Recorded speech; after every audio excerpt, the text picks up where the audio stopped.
All right, East-West Shrine time. It's time to look at some defensive players the Vikings might have their peepers on.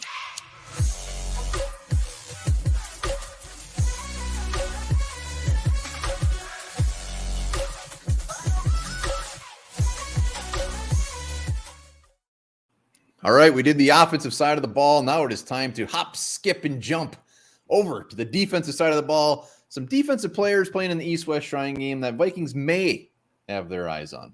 Well, God knows the Vikings defense needs a ton of help, so expect many of their draft picks to be on that side of the ball. And there's some pretty intriguing players playing this game.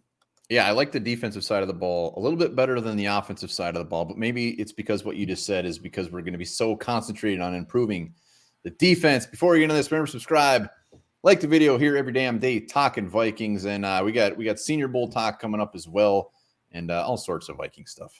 Yeah, like we said in the offensive video, it's kind of crazy that the Senior Bowl and East-West Shrine are the same exact week. Never happened before. It's unprecedented, is what they say. Uncharted territory. They say that too. Thursday night, I may have a beer in my hand. Let us know, comments, some defensive guys that you're looking forward to watching in the East-West Shrine. But let's be selfish and let's talk about the ones we will be watching. Can I go first and talk about my favorite guy in this entire game? Absolutely. I can't wait. I wanted him last year. Well, actually, he was my first round pick in my my very early 2022 mock draft. You might remember this name. Maybe you forgot about him, but it is safety Bubba Bolden out of Miami. Yes. 6 foot. Like him because his name's Bubba. No, he's 6'3". He's 204 pounds. This is your big Cam Chancellor enforcer type of safety. Maybe he ends up at linebacker in the NFL. I don't know. He's not going to be great in coverage. That's not what you want him for. You want him to come up and smack people. You pair this guy with Cam Bynum. I like the future of your safety. You got the big hitter. You got the playmaker. 135 career tackles for Bubba, 10 tackles for a loss, 2 sacks, 2 interceptions. It is kind of sad that he was considered a first-rounder a year ago, but now in the East-West Shrine game, probably going to go someday on day 3. I like him. You use him in that one role and one role only, and to lay the wood. Lay the Wood sounds like one of my favorite movies I watch on a Saturday morning. You can't go wrong with a guy named Bubba. I don't care what position he plays. I don't care where he's projected. If you get a guy on your team named Bubba, go for it. You are winning. Yeah, absolutely. All right, well, I'll stay in the secondary. I'll go with a safety. I can't one up you on Bubba, but yeah, this is kind of lame going from Bubba to Brad. Could be worse. Hawkins. Jesus. Brad Hawkins, safety, Michigan, 6'1", 221. He can also lay the wood. 30-game starter for the Wolverines. He is a disruptor in that secondary. Just messes things up for opposing offenses. It can lay hit, solid tackler, good against the run. Probably more of a special teams type of guy, maybe some depth at safety. He's not like he's going to come in and start by any means, but he can play in multiple spots in the secondary, which is always a plus. So Brad Hawkins. Let's hope the Vikings actually use these guys who are versatile. Start seeing some hidden coverages, some guys playing different spots, being creative, mixing these guys around. When these guys have this talent, use it, utilize it. And we don't even know what kind of defense we're going to be running next year. We have no idea. We could be a 3-4. It could be a 1-7. Well, I don't care what defense we run. We need help at linebacker, and a guy who can help is Ellis Red Brooks out of Penn State. Wasn't he in Shawshank Redemption? Yeah, I added the red part.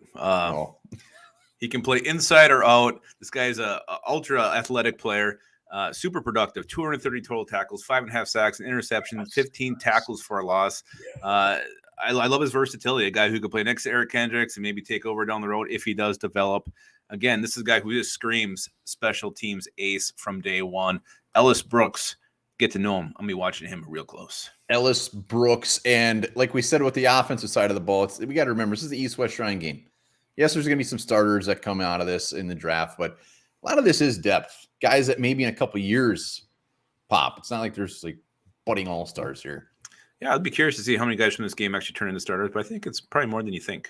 And you said versatile. That's kind of the theme of my defensive of guys. And I'm going in the middle. We know we need help at defensive tackle. I'm going with Thomas Booker, defensive tackle from Stanford, 6'4", 310 pounds. Uses that big old body to his advantage. He knows how to work that thing.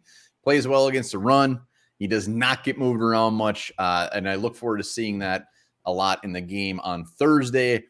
He would be a 3-4 defensive end, move inside as a defensive tackle in a 4-3, but everybody says he'd be much better defensive tackle, role player, depth along the defensive line, maybe like Sheldon Richardson style. Need him to bump out, he can bump out inside. Versatile. Thomas Booker. What did you say? Oh, Booker. All right. 6'4", 310. He's a monster of a man. Thomas Booker, we could put his first initial last. We could start calling him Booker T. Booker T. Great wrestler. One of the best. Harlem Heat. All right. Yeah, I like that. I like a guy who can stuff the run because we sure as hell could not do that last year. Let's see. I'm going to mix this up a little bit here. Let's go with this guy, Kyler McMichael, a cornerback. We need cornerback help. I mean, right now, who's it going to be next year? Cam Dancer, Chris Boyd. That's horrifying. Kyler McMichael, he's from UNC. That is North Carolina University for those of you who don't know that. He's 6 foot, 210 pounds. This is a former running back. His stats aren't going to super impress you, but he really was put on the opposing team's best player. He shut them down. I just think teams weren't throwing at him. He did have 6 pass breakups last year. He's only got a couple career interceptions, but really that UNC defense wasn't getting a lot of turnovers. And he's got long, lanky limbs, and we love that in our corners. And Kyler McMichael, this guy's got swag. He came out and said, I think he said he was the best defensive player in this draft. So, wow, whether that's true or not, you got to like the balls on this guy. Yeah, he's got those big old balls. I like his name.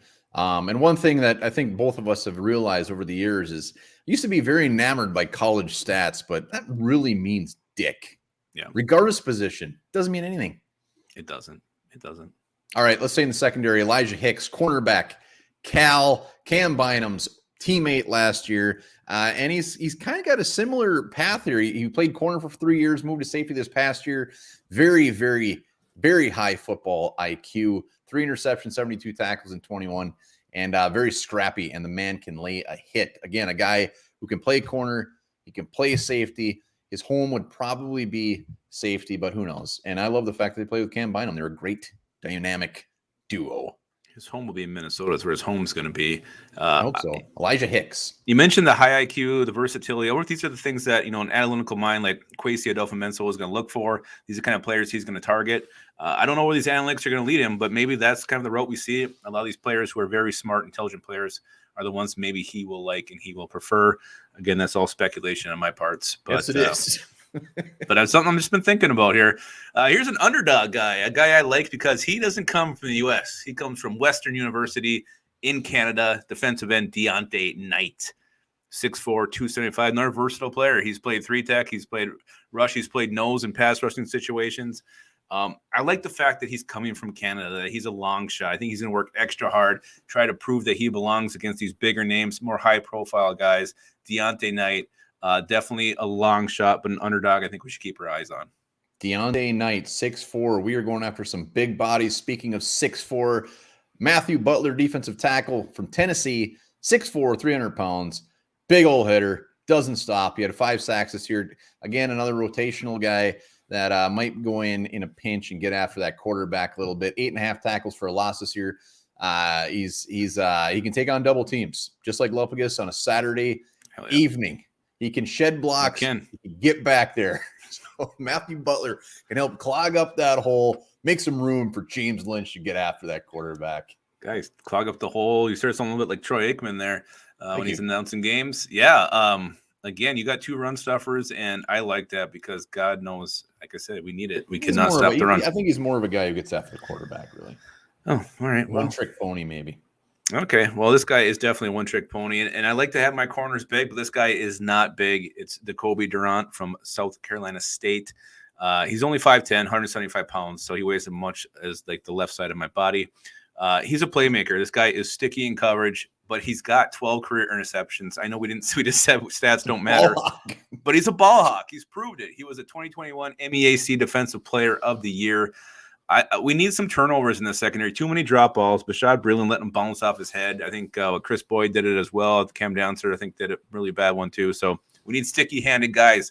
We need turnovers if we're going to win some games and not be 8-9 again. All right, final one. This is my favorite one to watch this Thursday. And this is a guy who sounds like, if you say his name, sounds like he's somebody who's going to come over and fix your air conditioner. But he is much better than that. He is fantastic. Ralph Johnson?